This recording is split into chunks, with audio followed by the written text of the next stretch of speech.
Yeah. So are there some ones that you want that are very expensive? Hello fiction fiends, my name's Sonja and I write, and welcome back to my YouTube channel.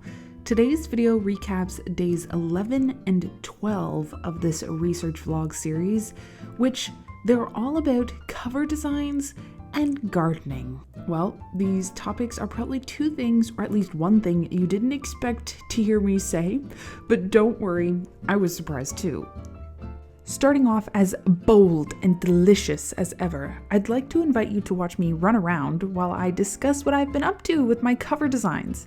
If you're new here or need a quick recap, the research program I'm a part of is producing a digital gaming resource called the Inventory. It's sort of like a textbook, but one that can be constantly added to and updated online. And while a big chunk of the research that I do for this program and for the inventory involves me filling up the digital resource and finding different writing pieces that I can contribute to, I can edit, and even creating my own written pieces that I can add to this digital resource. Another big part of the work that I do is bringing out that artsy fartsy side of Sonja Writes and creating a cover for the inventory. Now, I am no pro when it comes to art, as digital and pencil drawings are a hobby of mine, as seen here, but I am quite proud of the work that I've done so far for my team. Definitely taking a huge step, no, a huge leap out of my comfort zone. First, I started off with two rough concepts of random textbook and video game cover designs I sourced from the interwebs, mimicking both a more classy textbook cover as well as a super gamey infographic design type feel. This was done just so that I could get a feel for what the people in my group did and did not like about these two concepts. I was getting my baseline ideas put into place. And while these two covers are far from complete or far from anything we want for the final design to look like, they're a good start and they make it much easier to find out what my team wants to see in future designs. Having these two super duper ugly rough drafts, well, they're not ugly, but let's just be honest with each other here, they're not what we're looking for. But having them, I can say things like, hey guys, do you like the busyness of the first concept or the quietness of the second one? Or do you like something more in between the two?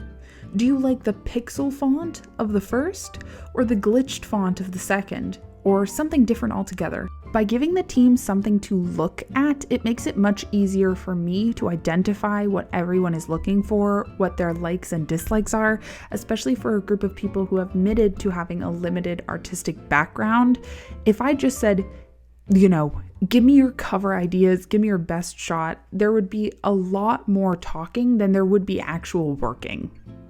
Next, after receiving my first rounds of critique, I made 4 or 5, I can't recall off the top of my head, concept designs, some following a more classic textbook feel, while others mimicked retro and modern magazines, and one of them even mimicked the cover of a cookbook. Thank you, Anna Olsen. Initially, the team quite liked the placement of this retro magazine design, but with these color combinations from a completely different concept. But later on in the designing process, my team slowly grew more attached to this concept.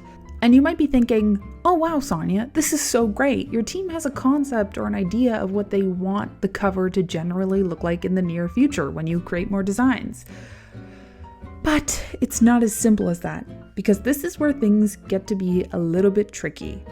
While I have a pretty good idea of what my team is looking for in the greater scheme of things, now, before I can even consider photography, the background photo, copyright, before I consider all of that, I first have to figure out what fonts my team likes and what font placement my team likes. Here, you can see all of the minor adjustments and slight variations of fonts I've created so that my team can browse through these images of potential page setups for the inventory's cover.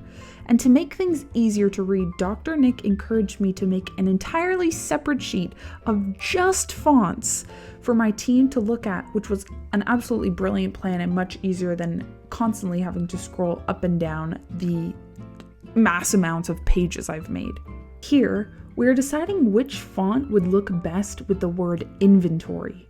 I gave the team 13 options for the first round rather than sending them a sheet of all 218 fonts I have access to and saying, here, pick one. So with this limited amount of fonts, I can get a better idea of what aspects of certain fonts my team really likes and what aspects of certain fonts my team really doesn't like. This makes it much easier for me to eliminate the features and the fonts that have correlating negative features we absolutely do not like and source out more fonts that are similar to the ones that my team is already enjoying.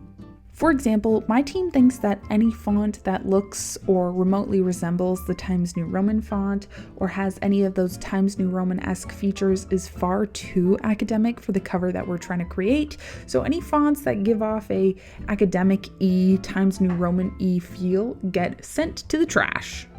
Let me know in the comments, out of these initial 13 fonts, which is your favorite and which is your least favorite for the word inventory? What color do you think we should make this word on the cover? Because we're using some darker hues of purple as our main color of choice, inventory is currently yellow, so let me know what you think. Currently, I'm waiting on some feedback for these fonts and page outlines, so let's put this talk about covers on hold for now and check out some gardening. So on day 12, during the third week of this program, both my gaming team and the Haven research team were told to go to the instructional center's rooftop for that day's speaker series event. For your information, we usually do our speaker series events on the first floor, so being sent to the roof was a bit confusing. But hey, that's fine. We're all a bit nuts anyway, so we didn't ask questions. We slapped our bags on our backs and marched up to the rooftop anyways. All 10 of us were so deliciously excited, not only because we were on the roof, which we've never had access to before, but because there was a tornado warning, and we all had the opportunity to be scooped away and flown through the air by the Scarborough winds. How absolutely lovely. And of course, funnily enough, not only did we students have absolutely no idea what we were doing on the roof, but neither did our coordinators. How splendid. So since nobody had any idea what we were doing on the rooftop, it was a surprise to all of us once we stepped outside into this rooftop garden area. A bucket of garden gloves was plopped down by our feet and we were told to get to work. While gardening really has nothing to do with the video game research program, nor does it have anything to do with the Haven Asylum Lab research program, it was still such a beautiful day to be nearly swept off the roof in the tornado winds. We absolutely gardened those gardens. We made all of the regular garden attendees slightly uncomfortable with our singing of Hamilton, and we looked beautiful doing it. While initially our individual roles were a bit confusing and half of us had no idea what we were doing, and even more than half of us had never gardened before. Not me, of course, because I'm the gardener supreme.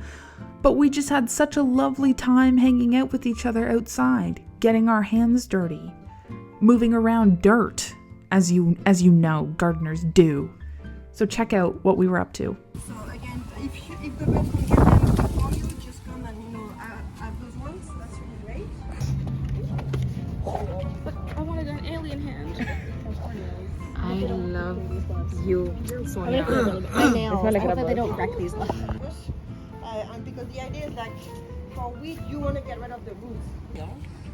Which might be deal again. I don't know the end of that. But let's so it's either Cosmos or Yeah. So are there some ones that you want that have your response? yeah, you can just break it down and leave it there.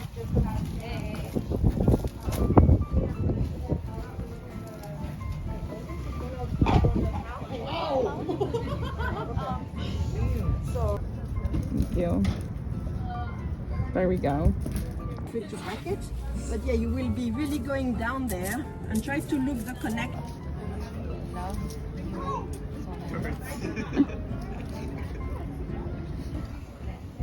Wow, so cute. Aww. Well, it's sticking out anyway, so like, does it matter? Alright, someone grab that one. I love you, Sonia. I can't really use my hand right now, but I love you. Anyways, I hear it in your voice. You're smoking with your boys.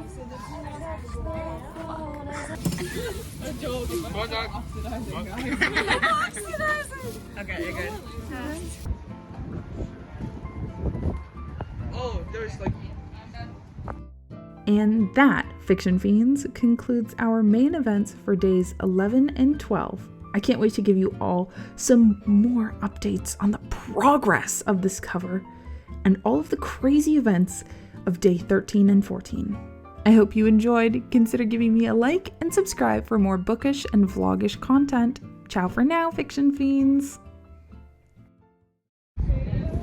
I love you, Sonia.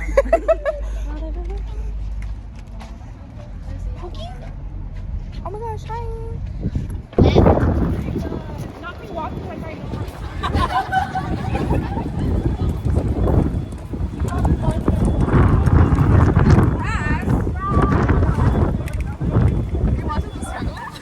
Are we doing a feet pic? We're taking a feet pic. Wow. If he comes back with a glass of milk, I'm gonna lose it.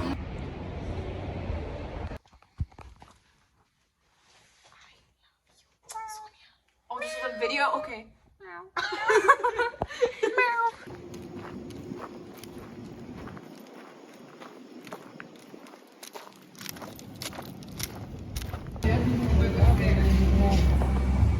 Okay, I absolutely don't. I love you, Sonia. By the way.